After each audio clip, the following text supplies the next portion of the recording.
Hello viewers, আশা করি আপনারা সবাই ভালো আছেন। আজকে আমি বেঙেনা চাষ নিয়ে কিছু আলোচনা করব। তো বেঙেনা আমার কৃষক ভাই খুবই সুন্দরভাবে বেঙেনা উঠায় বস্তায় ভরছে। বস্তায় ভরানোর পর বাজারে নিয়ে যাবে। তবে কথা হলো কি, বেগুন চাষ করছে ঠিকই, কিন্তু একটা কথা হলো কি, এই গিরিশ সিডের যে রাভাদা বেগুন, সেটার ফলন খুবই ভালো, কিন্তু তার মধ্যে আরও একটা সমস্যা হয়ে রইল।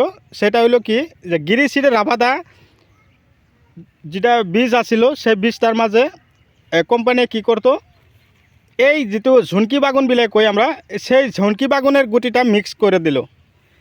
তার জন্য আজকে কৃষক ভাইয়ের মনে খুবই আঘাত লেগেছে।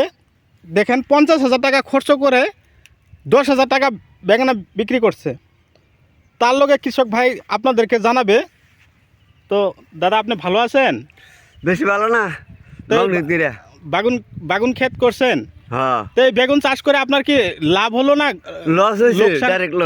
Direct loss. তো এই বেগুন ক্ষেত যে আপনি করছেন, এই ক্ষেতের ফলাফল কি? ফলাফল কম, ভালো না, সব ছোট বাগুন, জুনি বাগুন।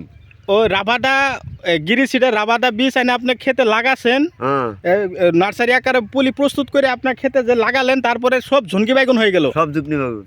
তো এইগুলো এরকম ধরনের বেগুন কেন হইলো জানি না।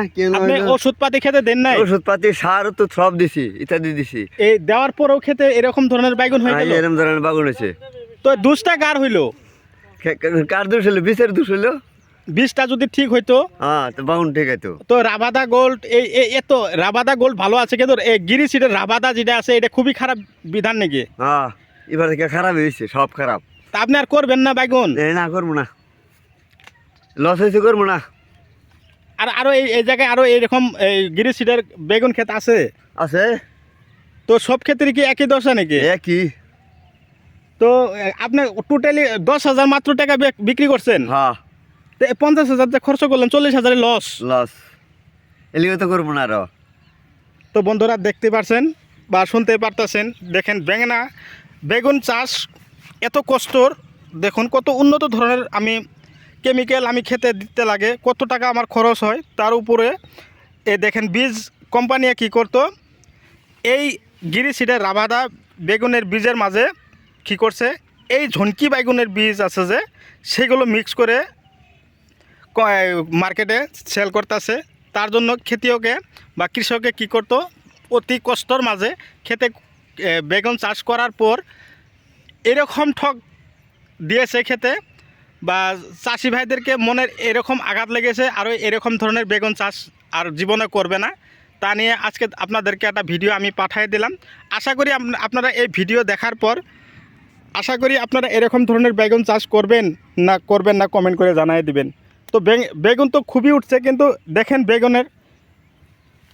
এগুলো বেগুন সবই ঝুনকি বেগুন, দেখতে পাচ্ছেন? দেখেন সব যুগ নিয়ে যে ঝুনকি কি হইব। এরকম যদি কৃষকে লস খাইতে হয় বছর ধরে, এত টাকা খরচ করে ক্ষেত খামারে খাটায় যদি এরকম লসই খাইতে হয়, তো এরকম চাষ করা থেকে ঘরে বসে থাকা অনেকে ভালো হবে। তবে আশা করি আপনারা যদি আমার চ্যানেলে নতুন ভিউয়ার্স হিসাবে আসেন, তবে আমার চ্যানেলটা সাবস্ক্রাইব করে দিবেন, পাশে থাকা বেল ঘন্টিটা লাহে করে বাজিয়ে দিবেন, যাতে এরকম উন্নত ধরনের ভিডিও নোটিফিকেশন আপনারা পেয়ে থাকেন।